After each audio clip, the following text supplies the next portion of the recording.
Praktek nakal Bank KPR. Bingung dan ribet memilih KPR?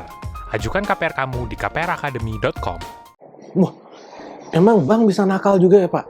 Bank secara institusi pasti rapih banget dan taat pada peraturan dan regulasi yang berlaku.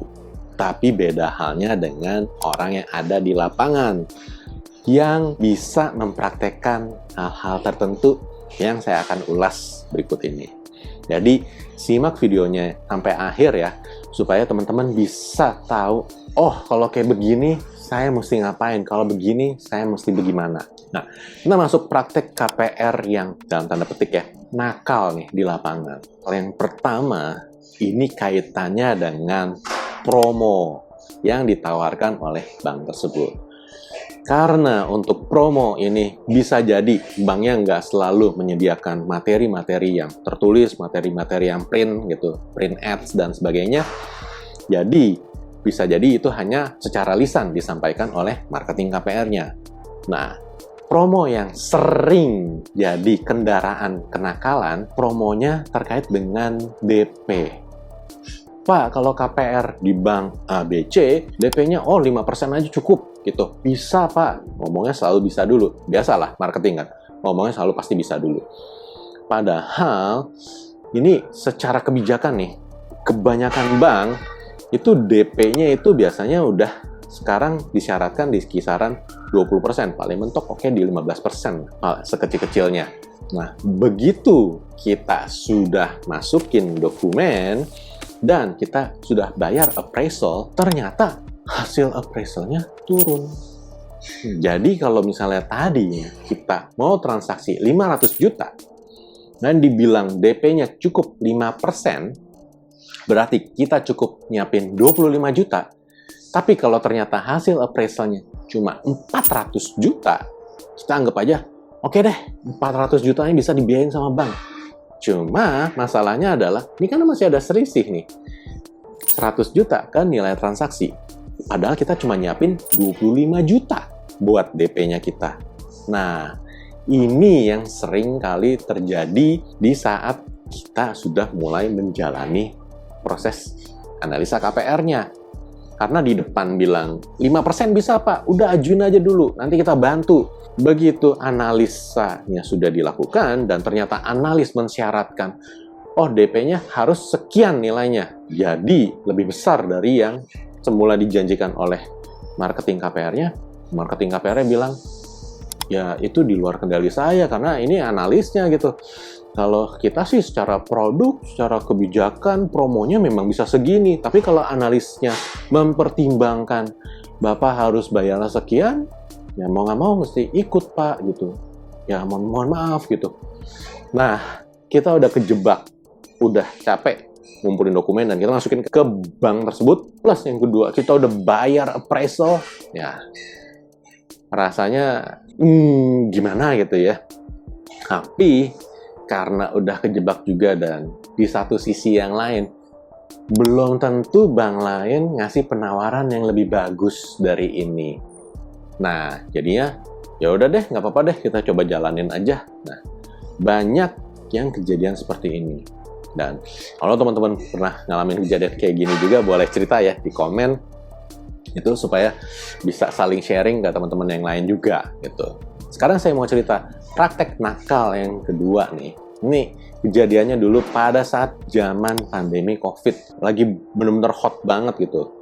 Dimana saat itu dari OJK atau Otoritas Jasa Keuangan mengizinkan untuk dilakukannya relaksasi kredit, restrukturisasi pinjaman. Restrukturisasi pinjaman ini adalah bantuan, kelonggaran bagi mereka yang terdampak dari pandemi COVID-19. Tapi kenyataannya ada bank yang menjadikan program restruktur ini menjadi program restruktur secara keseluruhan. Berdasarkan informasi yang kami dapat dari beberapa sobat KPR, mereka ada sampaikan bahwa, oh ternyata restruktur ini saya nggak harus ikut ya? Iya, nggak harus ikut. Oh, soalnya saya dikasih tahu sama orang banknya kalau saya wajib gitu. ini program dari pemerintah dan kamu wajib gitu ikutan restruktur supaya aman.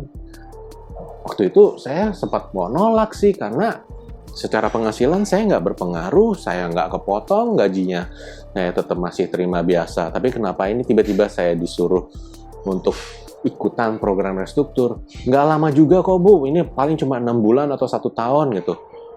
Tapi ya balik lagi, karena pihak banknya udah bilang ini wajib, ya udah saya nurut. Kemudian saya lagi lihat-lihat iklan, saya lihat ada iklannya KPR Academy tentang take over buat dapetin bunga yang lebih murah. Nah, saya tertarik, saya ngajuin. Ternyata dari KPR Academy bilang nggak bisa untuk take over. Kenapa? Karena lagi restruktur. Nah, disinilah saya sadar bahwa waduh, saya dikerjain nih kemarin. Nah, jadi teman-teman yang kemarin-kemarin dapat tawaran program restruktur tapi diwajibkan, nah ini sebenarnya teman-teman lagi kena praktek nakalnya dari bank. Jadi untuk kondisi teman-teman yang udah terlanjur kena, ya sudah, mau nggak mau ya dijalani saja gitu. Tapi kalau memang kebetulan nih ada teman-teman yang kena nih program restruktur diwajibkan tersebut dan masih berjalan sampai sekarang, dan di satu sisi sebenarnya teman-teman nggak puas juga nih dengan bunga yang diberikan, nah teman-teman tetap bisa coba ajukan take over melalui kpracademy.com. Nanti di form pengajuan take over-nya teman-teman tuliskan di bagian pekerjaannya sedang restruktur yang diwajibkan. Nah, nanti di situ tim expert kami bisa melihat ada tanda tersebut dan kami akan menghubungi teman-teman untuk menganalisa lebih jauh kondisi terkait dengan restrukturnya itu seperti apa, supaya teman-teman tetap bisa ketemu sama bank yang bisa melakukan take over terkait dengan KPR teman-teman, sekalipun saat ini teman-teman masih dalam kondisi restruktur. Kalau normalnya restruktur nggak boleh tuh bisa untuk di take over ke bank lain. Jadi kalau teman-teman ngerasa, oh kemarin saya diwajibkan padahal sebenarnya saya nggak terdampak dan saat ini saya mau take over, teman-teman bisa ajukan saja lewat kpracademy.com dan tulis catatan yang tadi ya, restruktur wajib. Nah, nanti kami akan memverifikasi beberapa hal ke teman-teman sehingga kami bisa memastikan, oh baiknya ini teman-teman masuknya ke bank mana supaya nanti proses take over-nya pun juga bisa berjalan dengan lancar. Dan buat teman-teman yang lagi kebetulan mikir-mikir nih mau pengajuan KPR untuk beli atau untuk multiguna ataupun untuk take over dan mau terhindar nih dari praktek-praktek nakal, ajuin KPR-nya lewat kpracademy.com saja ya. Nanti kami bantu pengajuannya dan kami akan dampingi teman-teman secara virtual selama proses KPR. Jadi begitu ada hal-hal yang aneh atau potensi kendala, kami bisa segera membantu teman-teman supaya proses KPR-nya kembali bisa berjalan dengan lancar. Oke, sampai di sini dulu pembahasan kali ini. Sampai jumpa di episode berikutnya. Bye!